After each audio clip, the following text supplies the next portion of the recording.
Sunday of week 28, and did I just run a 5k PB by accident? Absolutely roasting today. I'm going to have to check the data, but before I get to that, here's a roundup of the week, including running at night with the head torch.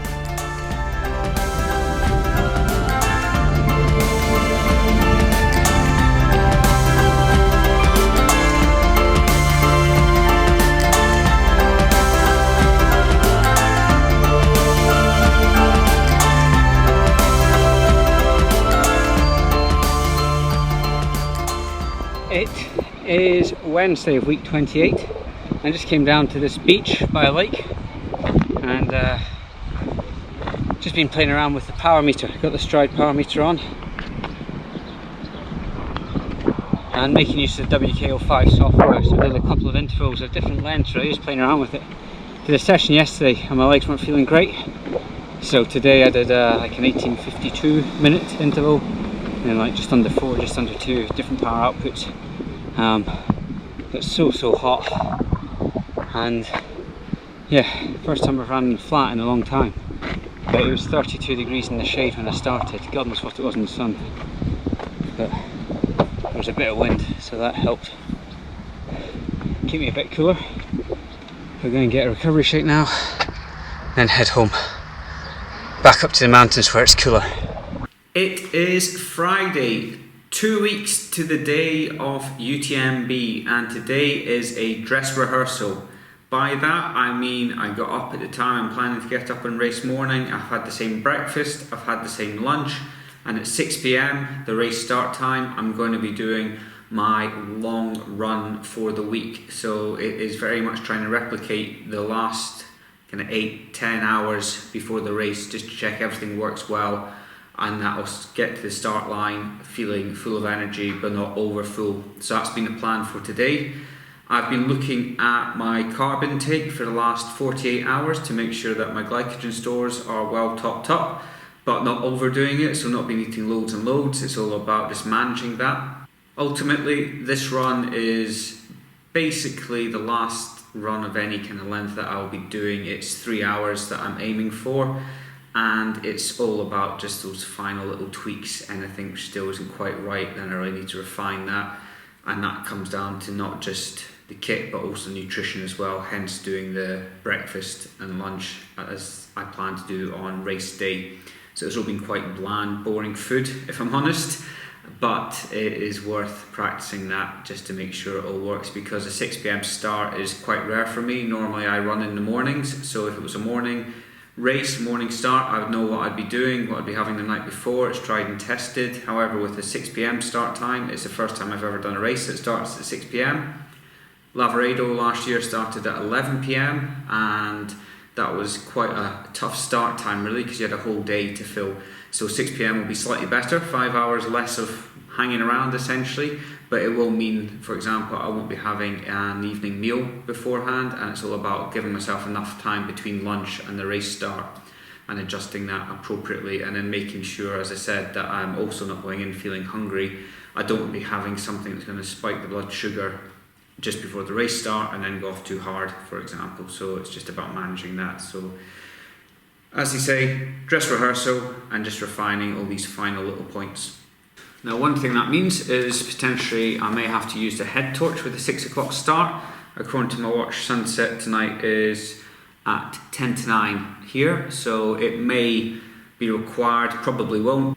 Even if it doesn't get dark enough to justify putting the head torch on, I will run with it on my head but not actually turned on for an hour or so, because the last time I ran with the head torch was the Cumbria Way Ultra, which I think was last September, so it's been a good few months since I last actually ran with the head torch on. Done a few hikes when I've been wearing it, but not any runs. So again, just going to practice running with that just to get used to how it feels, and then I can adjust the tightness and things like that, so I know that on race day it's going to be fitting fine and not be an issue.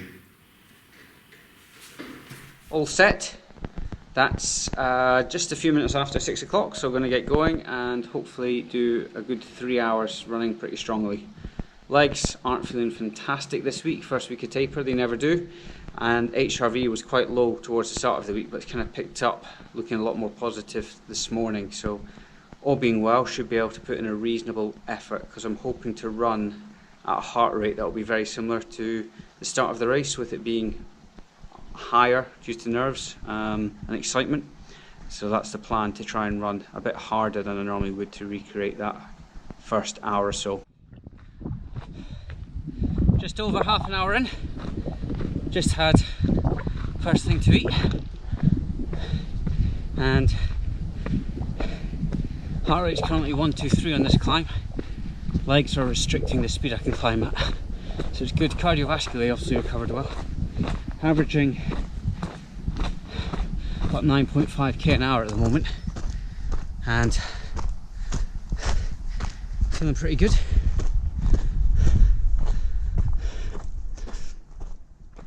What a stunning evening. I imagine at this time on a Friday in 3 weeks' time, I'm far more likely to have a beer in my hands than trekking poles. But well, what a way to spend evening and the week. Can just about make out the Mediterranean from up here.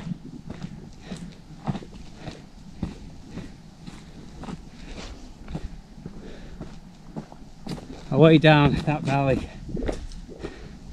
takes you down to Perpignan and then the sea. We're about 700 metres up here.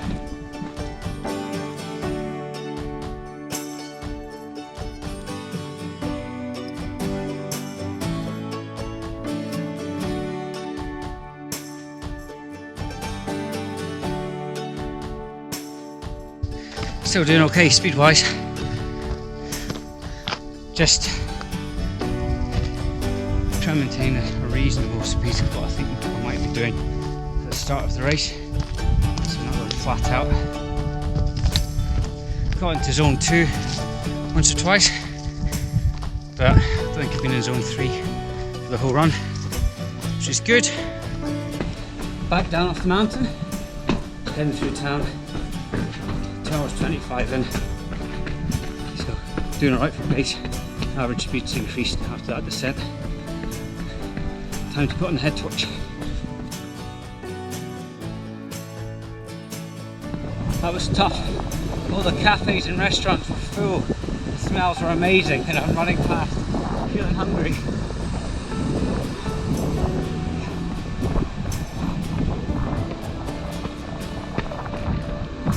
Well,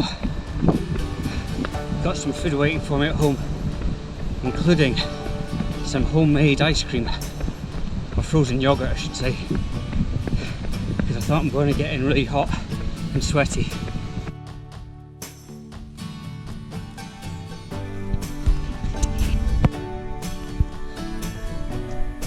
Just on the final climb, just a small one. And yeah, just came into the woods and it got dark, and bats are out, hearing lots of rustling in the undergrowth. Could be wild boar. I'm fully expecting just to see a set of eyes illuminated by my head torch, at which point I'll probably start running a lot faster. Run done, so just gonna head inside. Lots of mosquitoes about, and then yeah, I'll speak to you in the morning because I'm off to get some food. Here's a bit of a summary of the first taper week. Monday was a complete rest day, and that was followed on Tuesday by a hill climb. So that was just very kind of straightforward hill climb simulation, where I was just sort of going at a steady heart rate, not pushing too hard, trying to simulate kind of the first climb of UTMB. And it's the first time I've done that style of climb in quite a while actually, because I was doing the hill sprints and the alternating hill repetitions. And that morning I woke up and my heart rate variability, my HRV reading was pretty poor, and that was reflective in how the actual training session went. And it just showed that basically I wasn't fully rested from the previous build week. Moving on to the Wednesday, I did a session where I was running based on power output, and I was running at a bit sort of higher intensity. I was down at a lake, as you saw, and essentially what I've been doing with the power meter is trying to run faster for the same or lower power output, so just trying to improve my running form slightly and become more efficient, which is something which it really allows you to do. With heart rate data off, it fluctuates a little bit more, whereas power is a direct reading of the effort that you're putting in. Heart rate is actually an output of the effort that you're putting in. So by using the power meter, just trying to refine my running style ever so slightly, that was the main purpose for the last couple of weeks. Anyone who follows me on Strava, there's a link to my Strava down below, will have seen that I have been doing a few runs where I've been running to a specific set power, and it's just to keep things fresh really and try and refine it so I don't get too bored during the taper period. I have also written the odd newsletter on power meters. If you want to subscribe to that, there's a link to my website down below. Fill in the sign up form and you'll receive my weekly training newsletter with lots of top tips. Moving on to the Thursday, that was just a 30-minute easy run with just a couple of accelerations, just keeping the legs ticking over. And then Friday was dress rehearsal day. So in total, it was just over 3 hours, over 25 kilometers and over 1100 meters of ascent. And it was quite good getting practice with the head torch on, the fueling as well. I mixed things up a little bit. I tried to practice with what will be available on the course as well, so not just reliant on what I'm going to be carrying, because obviously with the total time duration, anyone who saw my goals video, I'll link to that up there, will know that ultimately it is to finish, so I could be out on the course for 46 hours, so I won't be carrying food for that total time, especially as the drop bag is actually before halfway. It's at Courmayeur, which is about 80 kilometers in of the 170k. So it was about practicing with real food as well during that run, which was really good, didn't have any issues. And the main purpose of that dress rehearsal was to practice the lunch and evening meal, actually breakfast probably, evening meal on the Thursday, and then breakfast and lunch on the Friday, and trying to start at a similar time to the race as well. I didn't go in completely rested, I'd been doing other stuff, I'd cut the grass, I'd been on my feet for a good couple of hours before I started running, but that's probably not unreflective of how the race will be as well, because I'll be standing around at the race start for quite some time before I get started. But yeah, really happy with that. The pace was good as well. It's the fastest long run that I've done in terms of pace with that amount of climbing, which if you look at the data, it may not seem very fast, but it's quite technical trails, overgrown, they're never fast going. At one point I had to turn around and do a different route from the one I planned because there was a load of beehives on that trail, so that run had been shut, which meant going up another one which wasn't as well used, so I was kind of hacking through undergrowth at one point, which is always good fun, and we'll not have to do that UTMB luckily. I then had a rest day on the Saturday, so 2 rest days in my first taper week. Normally I only have 1, so that's just a reflection of the slight change to how the training's been going. So again, with Sunday's run, I was using power and making sure that in conjunction with heart rate, that I wasn't really going above heart rate zone 4, which for me is up to lactate threshold, and I was trying to run to a set power output, and that had been determined. I've been using a piece of software called WKO5, and it allows me to do some very detailed analysis with power data and bespoke kind of training times and measures. So I was running to a set time and a set power output, or a range of 20 watts. So I was trying to average around 270 in total, so between 260 and 280 watts, and run at 270 watts for a set period. And with that, I got back and discovered that during the sort of 19 minutes and 10 seconds that I'd been running, I'd covered over 5k. But I actually did 5k in under 19 minutes, which was a bit of a surprise, considering that I was running at sub-lactate threshold. So for an average heart rate, good few beats, I think it was 171 average heart rate. My lactate threshold's about 176, 177. So if I was racing, I would expect to be, for 5k distance, probably up in the 180s average heart rate. And the fact that I wasn't up there and yet still doing 5k PB is a real confidence boost.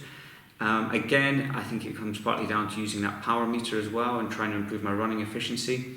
I did find sometimes that my heart rate was getting a bit high, so in those cases I did back off, so I was kind of using the power but then also using the heart rate data as well. This close to the race, I wasn't just running purely to the power. But overall, very happy with how that training session went, and it just shows that overall The training's gone well. The fact that I've got the speed there is really encouraging. I've read quite a few research papers recently when I've been working on various content for articles and things like that around running efficiency, and the more efficient you are on flat ground, it's been proven you're more efficient at climbing and also more efficient at downhill running. So that's very encouraging. Another paper I read from 2010, I'll put a link to that down below. I also shared it on Twitter yesterday. That was very much looking at the time in training, or speed in training was a good indicator of how people performed in ultra running. So the average speed that they're running in training reflected in the race finish times. So again, the fact I've been running faster in training than I was before Lavaredo is a real encouraging sign. Now obviously with the race the length of UTMB and it being my first 100 milers, I'm not expecting anything spectacular to happen. It's all about finishing it, but it is good to know that the training that I've put in is clearly been paying off. Looking forward to the next week. It's going to be very much another easy week, a lot easier than this week as well. Taper is going to be even more aggressive, so cutting down, probably again have 2, maybe even 3 days off, just depending on how the legs feel. Because obviously with UTMB being a Friday start as well, you almost lose a day or two typically if it's a Saturday or a Sunday race. So it's going to be a very easy taper week. In total for the last week, I did 73 kilometers exactly according to Strava, and over 2,000 meters of climbing. So it was about half of my biggest training week, which is what I was aiming for. I'd done in the region of around 140, 150 kilometers per week. The elevation was less, but that was deliberate. I find that one of the biggest kind of impacts on how my legs feel is downhill running. So I deliberately did less climbing or less descending last week to make sure that my quads in particular are well recovered for the race. And when I did the Friday night run, my legs weren't feeling great. It's not like it was feeling fantastic, so I know that I still need to rest up, and it is very much monitoring how I feel, so muscle soreness, how the HRV is looking as well, heart rate variability, and making sure I'm listening to that. And ultimately, there will be some higher intensity work. There will still be some uphill efforts because I don't want to lose that, but by higher intensity it's going to be, minutes rather than tens of minutes this week. So just chest testing the legs out, keeping it nice and easy, and most of the time when I'm not training, so instead of say when I would have been doing an hour and a half training run, I'm going to dedicate that time to the other side. And I did a little bit more details around kind of mental prep and preparation for the race. I'll put a link to that video up there, but ultimately that's what I'll be spending quite a lot of time on this week, and that's all to try and mitigate the stress of race week, which will be next week. I hope you found this video useful. If you have, please make sure you give it a thumbs up and subscribe to the channel so you don't miss out on any future content. I've mentioned before as well, lots of links down below, so please check those out, and I'll see you next time. Thanks for watching.